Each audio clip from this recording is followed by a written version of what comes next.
Hello students, I am doctor Bhupendra Singh, senior biology faculty momentum, छात्र संघ चौक गोरखपुर। आज हम लोग पढ़ेंगे कंट्रोल एंड कोऑर्डिनेशन, जो कि 10th का एक बहुत इंपॉर्टेंट टॉपिक है और इससे बहुत सारे सवाल पूछे जाते हैं बोर्ड्स में, और वेरियस अदर जो कॉम्पिटिटिव क्वेश्चंस, कॉम्पिटिटिव एग्जाम्स हैं जो आपके लेवल पे, जैसे कि NTSC, उसमें भी बहुत सारे क्वेश्चंस आते हैं। तो चलिए स्टार्ट करते हैं कंट्रोल एंड कोऑर्डिनेशन। तो सबसे पहली चीज है व्हाट इज स्टिमुलाई। तो व्हाट इज स्टिमुलाई? स्टिमुलाई क्या है? The changes in the environment to which a living organism respond are called stimuli. यानी कि जो चेंजेस जिस भी एनवायरमेंट में वो ऑर्गेनिज्म रह रहा है उसमें जो चेंज आते हैं और उसके अकॉर्डिंग उसको जो रिस्पॉन्ड करता है ऑर्गेनिज्म, उसको हम स्टिमुलाई कह रहे हैं। अब स्टिमुलाई क्या क्या हो सकता है? देखिए, हीट हो सकता है, कोल्ड हो सकता है, sound, smell, taste, touch, gravity, water, etcetera. Living organism respond to stimuli in the form of body movements. ये बहुत इंपॉर्टेंट चीज है कि चाहे इंटरनल मूवमेंट हो रहा है चाहे एक्सटर्नल मूवमेंट हो रहा है, जो भी रिस्पॉन्स होगा अकॉर्डिंग टू द स्टिमुलाई वो क्या है? मूवमेंट है। अब देख लेते हैं कि कैसे मूवमेंट करा रहे हैं हम उसको। एक कोऑर्डिनेट में हम लोग मूवमेंट कराना है, तो क्या जा रहा है फिर? Coordination for a proper response. देखिए क्या लिखा है? Proper response. एक प्रॉपर रिस्पॉन्स के लिए, for a proper response to a stimulus, many organs in a body should work together in a synchronised way. Work together in a synchronised way. The working together of a various organs in an organism to produce a proper response to a stimulus is called coordination. तो देखिए, हमने जो पहले देखा कि stimulus क्या क्या हो सकते हैं, उसका रिस्पॉन्स कैसा होना चाहिए कि एक सिंक्रोनाइज्ड वे में एक ऑर्गन्स जो हैं जितने मिल रहे हैं एक साथ मिलके एक सिंक्रोनाइज्ड वे में उस स्टिमुलाई के अगेंस्ट रिस्पॉन्स देंगे। ठीक है। इन एनिमल कैसा होता है? देखिए, in animals control and coordination is done by nervous system as well as endocrine system. तो नर्वस सिस्टम तो मुझे लगता है सबको ही पता होगा, वो किस क्या क्या मिलके बनाता है नर्वस सिस्टम? ब्रेन और स्पाइनल कॉर्ड और उससे निकली हुई नर्व्स। साथ ही साथ इंडोक्राइन सिस्टम भी लिखा है। तो इंडोक्राइन सिस्टम में डक्टलेस ग्लैंड आती हैं जो अपना हार्मोन्स रिलीज करती हैं। ठीक है। प्लांट में क्या हो रहा है? In plants control and coordination in done by chemical substances called plant hormones या फिर फाइटो हार्मोन्स। तो अब यहां पे एक नया टर्म आया भाई, फाइटो हार्मोन्स। तो फाइटो हार्मोन्स क्या है? फाइटो मीन्स प्लांट, हार्मोन्स आपको पता ही है। ठीक है। तो प्लांट के हार्मोन्स को हम फाइटो हार्मोन्स भी कहते हैं। कोऑर्डिनेशन इन एनिमल देखिए स्टार्ट करते हैं। उसमें क्या क्या चीजें हमको चाहिए कि किस तरीके से वो स्टिमुलाई लेता है और आगे जाके वो किस तरीके से रिस्पॉन्ड करेगा। तो coordination in animals control and coordination is done by nervous system, जैसा कि हम लोगों ने देख लिया है और जान लिया है, endocrine system. The nervous system consist of brain, spinal cord and nerves. ये मैं पहले ही बता चुका हूं। तो भाई स्टिमुलस लेगा और ब्रेन तक पहुंचाएगा या स्पाइनल कॉर्ड तक पहुंचाएगा, और उसका रिस्पॉन्स कैसा होगा? तो उसके लिए स्टिमुलस को रिसीव करने के लिए भी हमारे पास कुछ होना चाहिए। तो वो क्या चीज है भाई? वो है रिसेप्टर्स।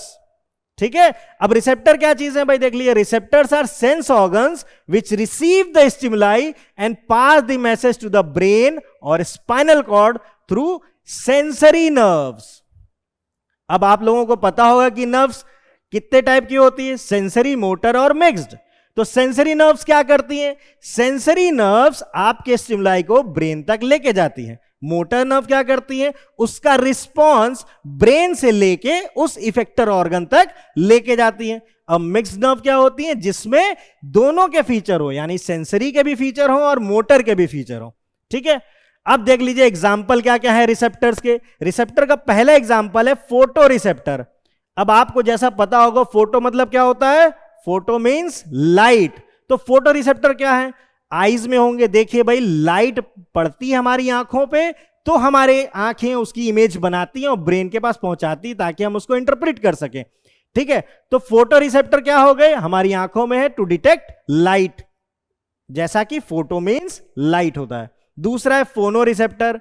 अब भाई फोनो आ गया तो ये तो सबको पता है आजकल, व्हाट इज फोन, फोन से साउंड आती है, ठीक है। तो phono receptors are in the ears to detect sound. Olfactory receptors, नया टर्म आया, ऑल्फैक्टरी रिसेप्टर, न्यू टर्म, और आपको ये याद करना पड़ेगा ये किस लिए है, for the detection of smell. Gustatory receptor for taste, ये भी याद करना पड़ेगा, नया टर्म है। टेंगो रिसेप्टर, टच के लिए, तो इसको कैसे याद करेंगे भाई, T for Tengo, T for touch, ठीक है। गस्टेटरी याद हो जाएगा तो टेंगो रिसेप्टर आप याद कर लेंगे कि T for Tengo, T for touch, ठीक है। और भी बहुत सारे रिसेप्टर होते हैं, ये कुछ एक कॉमन है जिसको आप जानते हैं। जैसे कि अब हम एक नया भी है, जैसे बैरो रिसेप्टर है। क्या है, बैरो रिसेप्टर। तो what do you mean by baro receptor, तो दीज रिसेप्टर्स डिटेक्ट प्रेशर। क्या डिटेक्ट कर रहे हैं, प्रेशर, कि भाई आपने टच किया, किसी चीज ने आपको प्रेस किया तो आपको पता चल रहा है कि हाँ इस पे प्रेशर पड़ रहा है, तो वो कौन डिटेक्ट कर रहा है, बैरो रिसेप्टर्स उसको डिटेक्ट कर रहे हैं, ठीक है। अब देखिए दूसरी चीज आ गई, अफेक्टर, जो मैंने बोला कि स्टिमुलस को लेने वाला रिसेप्टर और उसको रिस्पॉन्ड करने वाला कौन होगा, इफेक्टर होगा, ठीक है। तो इफेक्टर क्या है, effector are the muscles and glands which respond to information from the brain and spinal cord through the motor nerve। जैसा कि मैंने पहले ही बता दिया कि मोटर नर्व क्या करती हैं, ब्रेन से मैसेज लेके जाती हैं, कहां पर, इफेक्टर तक लेके जाती हैं। स्टिमुलस आया, किसने रिसीव किया, रिसेप्टर ने रिसीव किया। रिसेप्टर रिसीव करते ही स्टिमुलस को कहां भेजा, थ्रू सेंसरी नर्व, ब्रेन में भेज दिया। अब ब्रेन ने उसको डिटेक्ट किया कि भाई कैसा स्टिमुलस है, उसका कैसा रिस्पॉन्स देना है हमको, तो वो क्या करेगा, मोटर नर्व के थ्रू उस इफेक्टर मसल या फिर ऑर्गन तक वो अपना इफेक्ट पहुंचाएगा या रिस्पॉन्ड पहुंचाएगा, इसलिए उसको हम क्या कह रहे हैं, इफेक्टर्स कह रहे हैं, ठीक है। तो जो भी इंफॉर्मेशन मिलेगी आपको, मान लीजिए जैसे कि आपने कोई गर्म ऑब्जेक्ट छुआ, ठीक है, तो यहां पे रिफ्लेक्स एक्शन काम कर रहा है, तो गर्म ऑब्जेक्ट छूते हैं तो आप हाथ हटा लेते हैं, है ना। तो क्या हो रहा है कि गर्म ऑब्जेक्ट छुआ तो पता चल गया कि भाई यहां पे थर्मो रिसेप्टर्स थे आपके, तो पता चलेगा कि टेम्परेचर बहुत हाई है, तो स्पाइनल कॉर्ड तक जाएगा, तो सेंसरी नर्व स्पाइनल कॉर्ड तक लेके जाएगी। स्पाइनल कॉर्ड क्या करेगी, मोटर नर्व से आपके हाथों की मसल में कहेगी भैया हाथ हटा लो, तो आपके हाथों की मसल क्या हो गई, इफेक्टर हो गई। रिसेप्टर क्या हो गया, थर्मो रिसेप्टर हो गया। रिस्पॉन्स क्या हुआ, आपने हाथ हटा लिया, ठीक है। सेंसरी नर्व बता दिया था पहले ही, लेकिन फिर से एक बार देख लेते हैं, ये क्या है, nerves which carry information from the receptors to the brain and spinal cord. जैसा कि मैंने अभी एग्जांपल दिया है ना, कि गर्म ऑब्जेक्ट को छुएंगे तो थर्मो रिसेप्टर से आपके स्पाइनल कॉर्ड तक इंफॉर्मेशन जाएगी। फिर मोटर नर्व, अब मोटर किस लिए होता है, मोटर मतलब मोटर गाड़ी चलाते हैं ना, तो मोटर गाड़ी क्या है, मूव कर रही है, मूवमेंट कर रही है, तो हमें मूवमेंट करानी है किसी ऑर्गन में या फिर किसी टिश्यू में, तो देख लीजिए, are the nerves which carry information from the brain to the effector. तो ये मसल भी हो सकता है, ऑर्गन भी हो सकता है और ग्लैंड भी हो सकता है। अब ह्यूमन नर्वस सिस्टम देख लीजिए भाई, पहले ही बता दिया था कि ब्रेन स्पाइनल कॉर्ड और नर्व से मिलकर बना है, तो इसमें क्या क्या है, देखिए ब्रेन के ही पार्ट दिखा दे रहे हैं, इसमें सेरिब्रम है, सेरिबलम है। ब्रेन से निकलेगी क्या, स्पाइनल कॉर्ड। अब ब्रेन से क्रेनियल नर्व्स निकलती हैं और स्पाइन से स्पाइनल नर्व निकलती हैं। अब यहां पे कुछ नर्व्स के नाम है, देखिए, सुपरफिशियल पेरोनियल नर्व हो गई, लंबर प्लेक्सस है, यहां पे ढेर सारे गुच्छों में नर्व्स रहती हैं। इंटरकोस्टल नर्व, तो इंटरकोस्टल नर्व कहां लेके जाएगी इंफॉर्मेशन, आपकी इंटरकोस्टल मसल्स में लेके जाएगी। अब इंटरकोस्टल मसल्स कहां होती है, इंटरकोस्टल मसल आपके दो रिब्स के बीच में होती हैं, ठीक है। तो ये सारे नर्वस सिस्टम के पार्ट हैं, जिसमें आपका ब्रेन आ गया, स्पाइनल कॉर्ड आ गई और उससे निकलने वाली नर्व्स आ गई, ठीक। ह्यूमन नर्वस सिस्टम, जैसा कि देखिए पहले ही बता दिया था, ब्रेन और स्पाइनल कॉर्ड। तो part of the nervous system क्या है, the human nervous system consist of central nervous system and peripheral nervous system. तो भाई जो सेंटर में मौजूद हो, आपकी बॉडी का सेंटर क्या है, है ना। तो सेंटर में क्या है, सबसे ऊपर ब्रेन और उसके नीचे क्या है, स्पाइनल कॉर्ड है। ठीक, तो सेंट्रल नर्वस सिस्टम क्या होगा, किस किस चीज से मिलकर बना है, brain and spinal cord. Central nervous system brain और स्पाइनल कॉर्ड से मिलके बना है। पेरिफेरल नर्वस सिस्टम, पेरिफेरी माने क्या होता है कि जो बाउंड्री पे हो या फिर किनारे की तरफ जा रहा हो। ठीक, तो ब्रेन सेंटर में और उसके किनारे क्या होगा, पेरिफेरल नर्वस सिस्टम होगा। तो पेरिफेरल नर्वस सिस्टम में दो चीजें हो जाएंगी, ब्रेन से निकलने वाली नर्व्स और स्पाइनल कॉर्ड से निकलने वाली नर्व्स। तो देखिए क्या क्या लिखा है इसमें, consist of cranial nerves arising from brain. अब क्रेनियल नर्व्स क्यों कह रहे हैं भाई, क्रेनियल नर्व्स क्यों कह रहे हैं, क्योंकि ब्रेन रिजाइड्स इन क्रेनियम। ब्रेन कहां रहता है, ब्रेन रिजाइड्स इन क्रेनियम,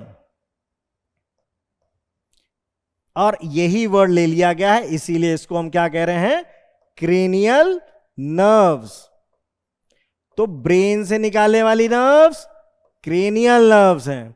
ठीक है, अब उसी तरीके से स्पाइनल नर्व कहां से निकलेंगी, स्पाइनल कॉर्ड से निकलेंगी। ठीक है, अब देखिए ब्रेन है, ब्रेन से निकल रही है, फिर ये स्पाइनल कॉर्ड है, स्पाइनल कॉर्ड से नर्व्स निकल रही हैं।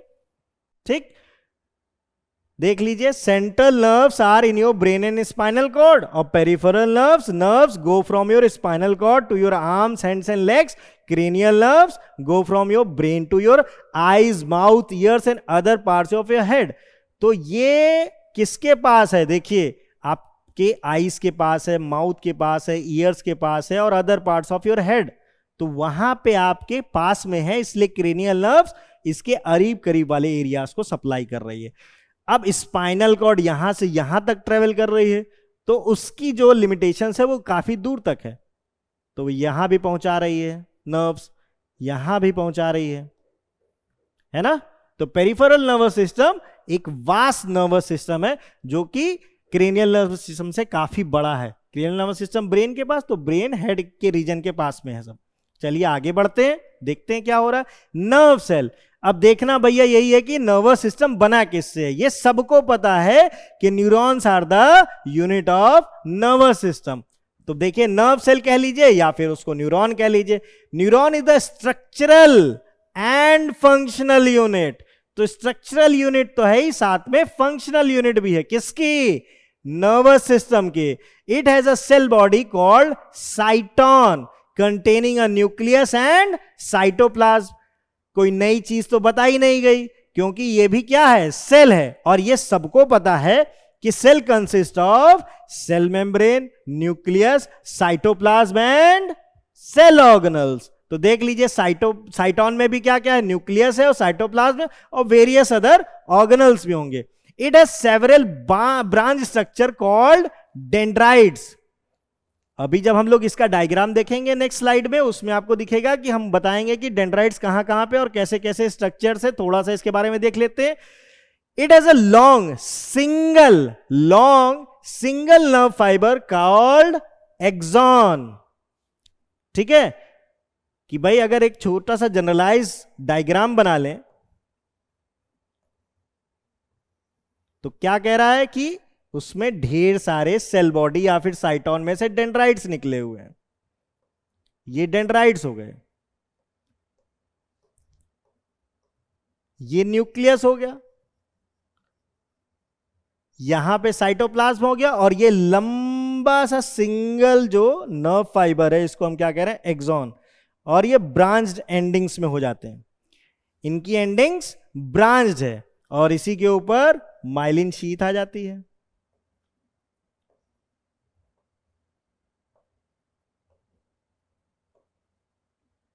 ठीक है, तो ये एक जनरलाइज स्ट्रक्चर है। देखिए क्या कह रहा है, विच इज कवर्ड बाई, अभी जो मैंने बताया कि axon is covered by a protective covering called myelin sheath. ठीक, the junction between two neurons is called synapse. अब जो जंक्शन की बात कर रहे हैं वो कहां कहां बनता है। अभी मैंने कहा जो एक्सॉन की जो एंडिंग है जो मल्टीपल ब्रांचेस में बन रही है, तो ये जो सिनेप्टिक नॉब है, देख रहे हैं क्लब लाइक स्ट्रक्चर है ये। ठीक, तो जो क्लब लाइक स्ट्रक्चर है, ये जो एंड पे है, ये एक नर्व का सिनेप्टिक नर्व दूसरे नर्व के डेंड्राइट के साथ जंक्शन बनाता है, जिसको हम क्या कह रहे हैं? साइनैप्स कह रहे हैं। क्या कह रहे हैं? साइनैप्स कह रहे हैं। Messages are pass through nerve cell in the form of chemical and electrical signals called nerve impulse. अब जो मैसेज ट्रांसफर हो रहा है, तो मैसेज कहां से कहां जाता है भाई? मैसेज यहां से ट्रेवल करता है, फिर यहां जाता है। अभी हमने कहा कि साइनैप्स होता है किनके बीच में? दो नर्व्स के बीच में। कहां कहां पे? एक सिनेप्टिक नर्व और दूसरे का डेंड्राइट। तो ये दोनों जंक्शन बनाएंगे, तो इलेक्ट्रिकल सिग्नल यहां से ट्रेवल करेगा, सिनेप्टिक नॉब तक जाएगा। सिनेप्टिक नॉब पे ये जो इलेक्ट्रिकल सिग्नल है वो कन्वर्ट हो जाएगा केमिकल सिग्नल में, ठीक, जिसको हम न्यूरोट्रांसमीटर्स कहते हैं। जैसे एग्जांपल हो गया एसिटाइलकोलिन हो गया, तो जो इसका सिनेप्टिक नॉब है वो क्या रिलीज करेगा? केमिकल ट्रांसमीटर, जिसको हम न्यूरोट्रांसमीटर कह रहे हैं। तो वो यहां पे इलेक्ट्रिकल कंडक्शन किस में कन्वर्ट हो जाएगा? केमिकल कंडक्शन में। तो सिनेप्टिक नॉब रिलीज करेगा न्यूरोट्रांसमीटर, एग्जांपल एसिटाइलकोलिन, उसने एसिटाइलकोलिन रिलीज कर दिया, तो केमिकल यहां से निकलेगा, दूसरी नर्व के डेंड्राइट से जाके मिलेगा। Then again this chemical conduction will convert into electrical conduction, और इस तरीके से आपका जो नर्व इंपल्स है, basically it is electrical current, जिसको हम इंपल्स कह रहे हैं, या फिर कंडक्शन जिसका होना है वो किसके थ्रू चलेगा? केमिकल एंड इलेक्ट्रिकल सिग्नल्स, और ये फर्दर ऐसे ही मूव करता रहेगा। The dendrites receive the information and starts a chemical reaction। देख लीजिए, अभी बताया मैंने कि भाई यहां पे डेंड्राइट रिसीव करेगा और केमिकल रिएक्शन स्टार्ट करेगा, which produce electrical impulse which passes through the axon. एक नर्व के सिनेप्टिक नर्व से केमिकल निकला, डेंड्राइट पे पहुंचा दूसरी नर्व के, वहां पे केमिकल रिएक्शंस हुए और वो कन्वर्ट किस में हो गया? इलेक्ट्रिकल इंपल्स में। और वो फर्दर कैसे पास हुआ? जैसा मैंने बता दिया था आपको कि एक्सॉन के थ्रू पास होके कहां जाएगा? सिनेप्टिक नॉब तक जाएगा। ठीक है, स्ट्रक्चर देख लीजिए भाई, स्ट्रक्चर क्या है न्यूरॉन का? देखिए, ये न्यूक्लियस हो गया, सेल बॉडी, या फिर इसी को हमने क्या लिखा था? साइटोन, है ना? सेल बॉडी या फिर साइटोन। डेंड्राइट्स निकले हुए हैं ब्रांच सेल बॉडी में से। पर्पल कलर का जो है वो एक्सॉन है, और एक्सॉन की एंडिंग्स देख लीजिए मल्टीपल ब्रांचेस में है, और ये जो क्लब लाइक स्ट्रक्चर है इसी को हम नर्व एंडिंग्स कह रहे हैं, और यहीं पे क्या है? सिनेप्टिक नॉब है। क्या है? सिनेप्टिक नॉब है।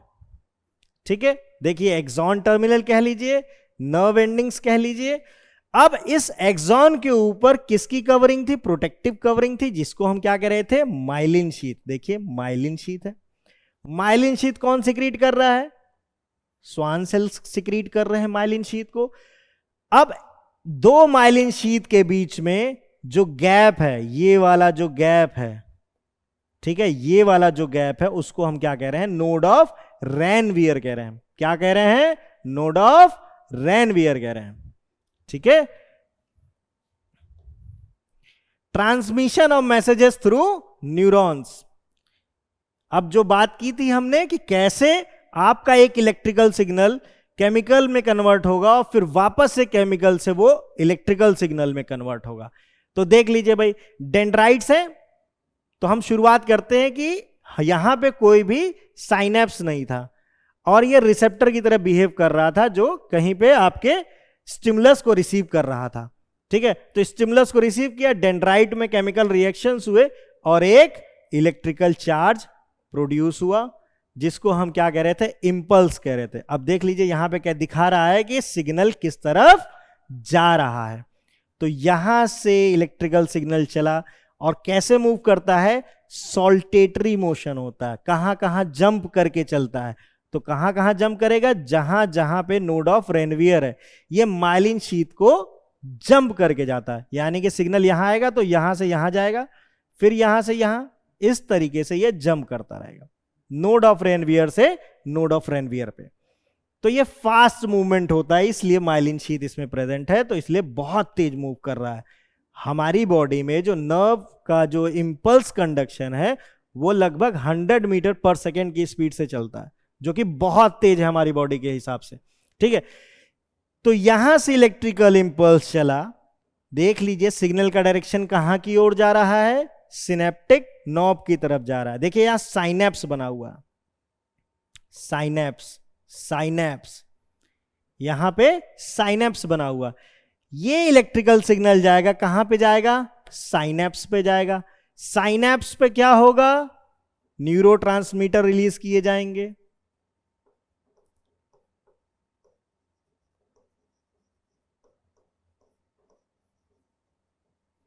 न्यूरोट्रांसमीटर रिलीज किया। न्यूरोट्रांसमीटर क्या है, these are chemicals,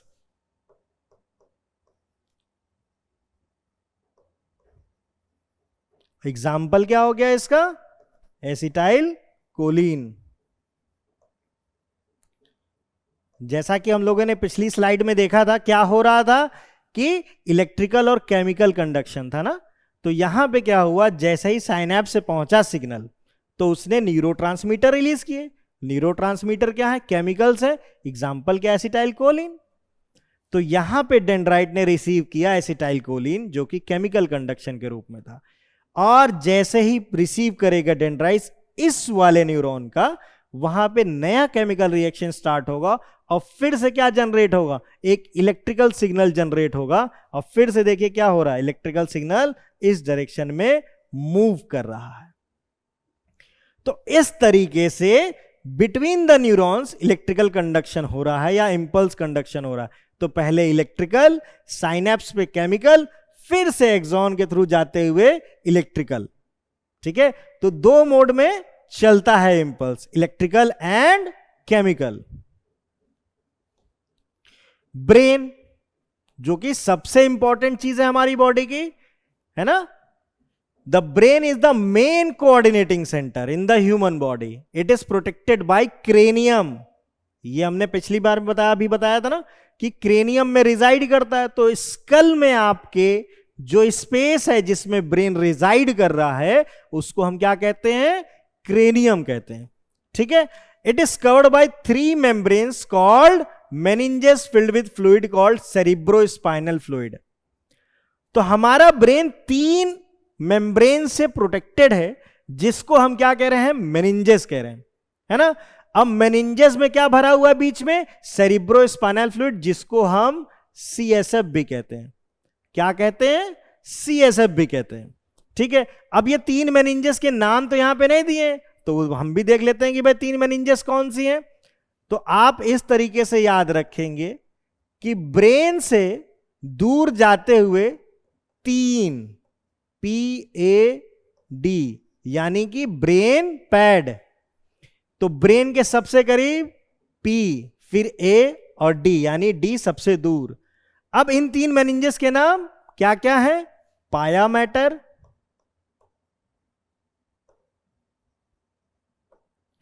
arachnoid matter,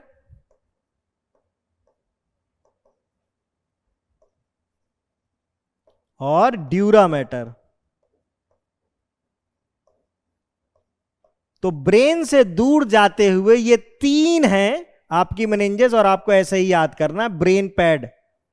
ठीक है, तो ब्रेन पैड देखिए एक ट्रिक है ये याद करने की। मेनिंजेस कैसे याद करेंगे भाई, तो आपको बस नाम याद करना है। पूछेगा कि सबसे दूर कौन सी है, ब्रेन के पास कौन सी है, या बीच वाली कौन सी है, तो आपको ये तो निमोनिक्स याद हो जाएंगे कि ब्रेन पैड की बात हुई। अब पैड का नाम आपको याद रख लेना, पाया मैटर, अरेक्नॉइड मैटर और ड्यूरा मैटर, है ना। तो ब्रेन के पास पाया मैटर, उससे दूर सबसे दूर क्या है, ड्यूरा मैटर, और बीच में अरेक्नॉइड मैटर आ जा रहा है। ठीक है, अब बेसिकली ब्रेन के 3 मेन पार्ट होते हैं। वो कौन कौन से, फोर ब्रेन, मिड ब्रेन और हाइंड ब्रेन। फोर ब्रेन जैसा सबको पता है, फोर मतलब क्या होता है, फॉरवर्ड, मिड ब्रेन यानी बीच में, और हाइंड ब्रेन मतलब पीछे की तरफ। ठीक है, fore brain consist of cerebrum and olfactory lobes. Cerebrum is the main thinking component of the brain, जहां पे सारे इंटेलेक्चुअल फंक्शंस हो रहे हैं। जितना भी डिसीजन लेना है, जितना भी नॉलेज रिसीव करना है, जो मेमोरी बेस्ड है, जो डिसीजन मेकिंग है, जो प्लानिंग है, वो सारी की सारी कहाँ हो रही है? सेरिब्रम में हो रही है। और ऑल्फैक्टरी लोब है। अब आपको याद होगा जो रिसेप्टर्स की बात हो रही थी, तो हमने क्या कहा था? रिसेप्टर में एक आया था ऑल्फैक्टरी रिसेप्टर, जो किस लिए था? स्मेल के लिए था। किसके लिए था? स्मेल के लिए था, है ना? तो it is the thinking part of the brain and control voluntary actions. अब जब आप सोच ही रहे हैं, तो जो सोच के काम करेंगे ऑब्वियसली वॉलेंट्री एक्शंस होंगे, वो कि भाई ये पेन उठानी है, या दौड़ना है, या भागना है, या किसी को झापड़ मारना है, तो सब कुछ क्या है? वॉलेंट्री एक्शन है, वो सोच के ही करते हैं। तो सारा का सारा वॉलेंट्री एक्शन कैसे होगा? सेरिब्रम के थ्रू होगा। It controls touch, smell, hearing, taste, sight, mental activities like thinking, learning, memory, emotions, etcetera etcetera etcetera. Mid brain controls involuntary actions and reflex movement of head, neck, eyes, etcetera. ठीक है?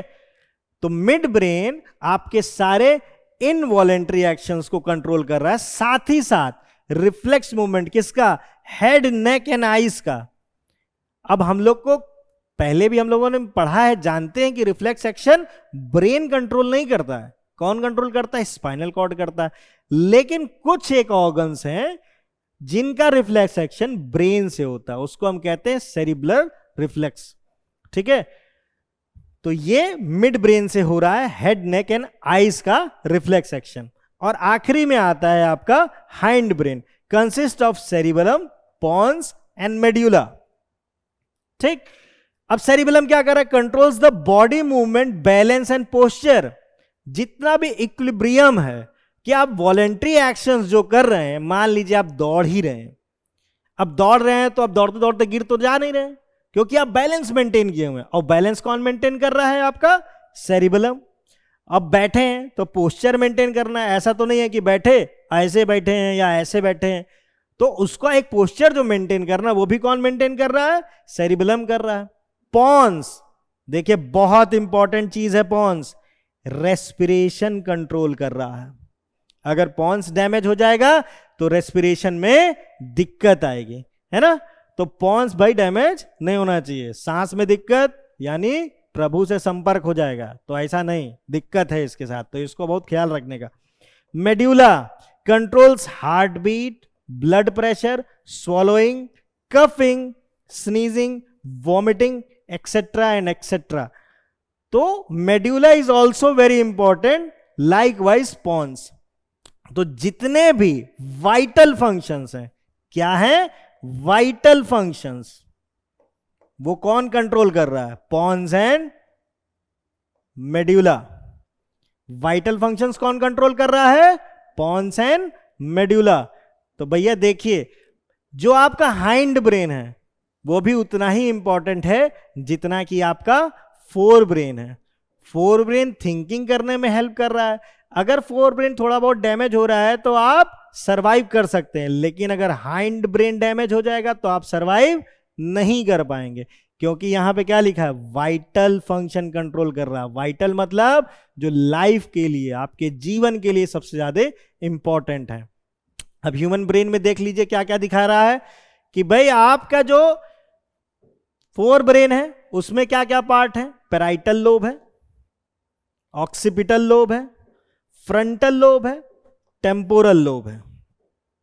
ठीक है? आपके fore brain में कौन कौन से part हैं? पैराइटल, ऑक्सीपिटल, फ्रंटल और टेम्पोरल। तो ये किधर की तरफ है? इधर आपकी आईज हैं। ठीक? इधर आपकी क्या है? आईज हैं।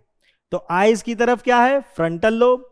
बीच में क्या है आपके? ऊपर की तरफ पैराइटल लोब।